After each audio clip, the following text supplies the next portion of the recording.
अक्कलकोट पंचायत समिती सभापती पदासाठी रश्मी हिप्परगी, उपसभापती पदासाठी सागर कल्याण शेट्टी यांची नावे चर्चेत। अक्कलकोट पंचायत समितीच्या सभापती पदावर कोणाची निवड होणार याबाबत राजकीय वर्तुळात जोरदार चर्चा सुरू आहे। पंचायत समितीचे सभापती पद हे ओबीसी महिला आरक्षित असल्यामुळे या पदासाठी भाजपकडून रश्मी हिप्परगी यांचे नाव पक्षश्रेष्ठींकडे पाठवण्यात आल्याची माहिती असून त्यांची निवड जवळपास निश्चित मानली जात आहे।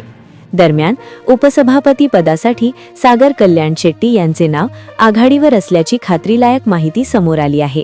पंचायत समितीच्या एकूण 12 जागांपैकी भाजपने 8 जागांवर तर शिंदे गटाच्या शिवसेनेने 4 जागांवर विजय मिळवला आहे।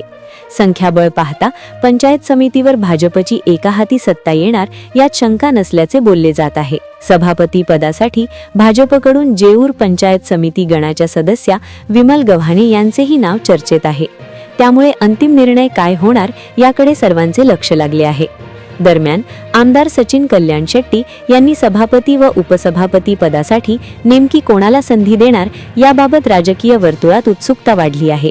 मात्र सध्याच्या घडीला सभापती पदासाठी रश्मी हिप्परगी आणि उपसभापती पदासाठी सागर कल्याण शेट्टी यांची नावे जवळपास निश्चित असल्याची खात्रीलायक माहिती समोर येत आहे।